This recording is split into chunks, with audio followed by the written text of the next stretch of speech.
Hi friends, hello, welcome to my YouTube channel. അപ്പോൾ ആദ്യമായിട്ട് കാണുന്നവരുണ്ടെങ്കിൽ ഒന്ന് സബ്സ്ക്രൈബ് ചെയ്യണേ.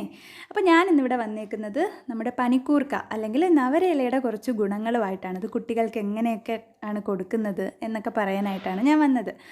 പനിക്കൂർക്കയെന്ന് വെച്ചാൽ ഏറ്റവും ബെസ്റ്റാണ് ഈ കഫക്കെട്ടിനായാലും ജലദോഷത്തിനായാലും. പിന്നെ ഈ കിറുകിറുപ്പ് പോലെ കാണത്തില്ലേ, വീസിങ് സൗണ്ട് കേൾക്കത്തില്ലേ കുഞ്ഞു പിള്ളേർക്ക്, അപ്പോൾ അതിനൊക്കെ ഏറ്റവും നല്ലതാണ് ഈ പനിക്കൂർക്ക എന്ന് പറയുന്ന ആ ഒരു ഇല.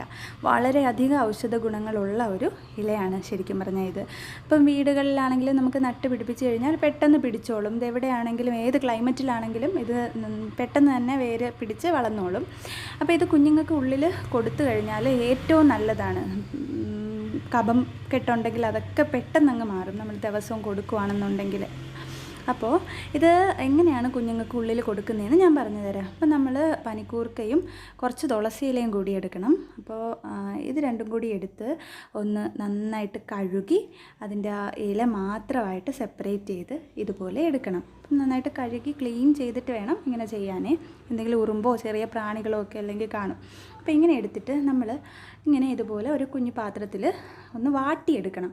അടുപ്പത്ത് വയ്ക്കാൻ സൗകര്യമുള്ളവർ അങ്ങനെ ചെയ്യണം. അപ്പോൾ അടുപ്പൊന്നും ഇല്ലയെന്നുണ്ടെങ്കിൽ ഇങ്ങനെ ഗ്യാസിൽ വെച്ച് വാട്ടിയൊന്ന് എടുത്താലും മതി. ചെറുതായിട്ടൊന്ന് വാടി വരും. അപ്പം വാട്ടർ ആഡ് ചെയ്തില്ലെങ്കിലും കുഴപ്പമില്ല. നമ്മൾ ആ കഴുകുമ്പോഴത്തേക്കും ആ വെള്ളം അതിനകത്തുണ്ടല്ലോ, അപ്പോൾ അത് തന്നെ മതിയാകും ഒന്ന് വാടാൻ. ഇല്ലയെന്നുണ്ടെങ്കിൽ കുറച്ച് ഡ്രോപ്പ് ഓഫ് വാട്ടർ വേണമെങ്കിൽ ആഡ് ചെയ്യാം. എന്നിട്ട് നമ്മൾ നന്നായിട്ട് ഒന്ന് വാട്ടിയെടുക്കണം. ജസ്റ്റ് കരിഞ്ഞു പോകരുത്, കരിഞ്ഞു പോകാതെ അടി പിടിക്കാതെ ഒന്ന് ജസ്റ്റ് ഒന്ന് വാടി വരണം. ഇത് വാടി വന്നിട്ട് നമ്മൾ ഇതിനെ ഒന്ന് പിഴിഞ്ഞ് ഇതിൻ്റെ നീരെടുക്കണം. കൈകൊണ്ട് തന്നെ ഒന്ന് ഉടച്ച് നമുക്ക് നീരെടുക്കാനായിട്ട് പറ്റും. നന്നായിട്ട് ഉടച്ച് നീരെടുക്കണം. കണ്ടില്ലേ? അപ്പോൾ അത്യാവശ്യം ഏതാണ്ട് ഒരു 2 സ്പൂണോളം നീര് നമുക്ക് കിട്ടും ഇങ്ങനെ പിഴിഞ്ഞ് എടുക്കുമ്പോഴത്തേക്കും.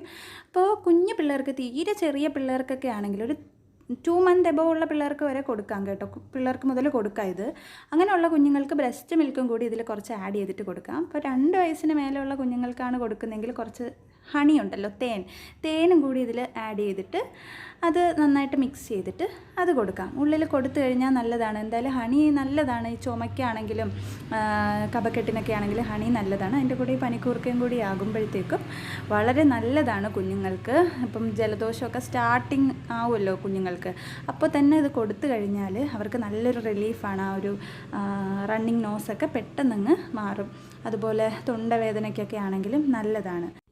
അടുത്തൊരു യൂസ് എന്താണെന്ന് വെച്ചാൽ കുഞ്ഞുങ്ങൾക്കാണെങ്കിലും വലിയവർക്കാണെങ്കിലും നമ്മൾ ആവിയൊക്കെ പിടിക്കുമ്പോഴത്തേക്കും കുറച്ച് നവരയിലയിട്ട് തുളസിയിലയും കൂടി ഇട്ട് ആവി പിടിക്കുവാണെങ്കിൽ നല്ലതാണ്, വളരെ നല്ലതാണത്. പിന്നെ കുഞ്ഞുങ്ങൾക്ക് കുടിക്കാൻ വെള്ളം തിളപ്പിക്കുമ്പോഴത്തേക്കും പ്ലെയിൻ വാട്ടർ അല്ലാതെ ഇതുപോലെ നവരയിലയോ തുളസിയിലയോ ജിഞ്ചറോ ഒക്കെ ഇട്ട് വെള്ളം തിളപ്പിച്ച് കുഞ്ഞുങ്ങൾക്ക് കുടിക്കാൻ കൊടുക്കുവാണെങ്കിൽ അത് ഏറ്റവും നല്ലതാണ്. ഇനി അടുത്ത ഒരു യൂസാണ് നമ്മുടെ ഈ രാസ്നാദി പൊടിക്കൊക്കെ പകരം നമുക്ക് ചെയ്തെടുക്കാൻ പറ്റുന്നതാണ്. നമ്മുടെ ഈ ഭസ്മത്തിൽ കുറച്ച് നവരയില നീര് മിക്സ് ചെയ്തിട്ട് അതൊന്ന് ജസ്റ്റ് ഒന്ന് ചൂടാക്കി എടുക്കുവാണ് എന്നുണ്ടെങ്കിൽ കുഞ്ഞുങ്ങൾക്ക് കുളിപ്പിച്ചിട്ടൊക്കെ നെറുകയിൽ രാസ്നാദി പൊടിക്ക് പകരം നമുക്കൊന്ന് റബ്ബ് ചെയ്ത് കൊടുക്കാൻ വേണ്ടിയിട്ട് ഈ നവരയില യൂസ് ചെയ്തിട്ട് ഇത് ചെയ്യാറുണ്ട്. ഇതും വളരെ നല്ലൊരു ഗുണമാണ്. അപ്പോൾ എൻ്റെ വീഡിയോ ഇഷ്ടമായെങ്കിൽ എല്ലാവരും ലൈക്ക് ചെയ്യണം, ഷെയർ ചെയ്യണം, സപ്പോർട്ട് ചെയ്യണം, സബ്സ്ക്രൈബ് ചെയ്യണം. Thanks for watching.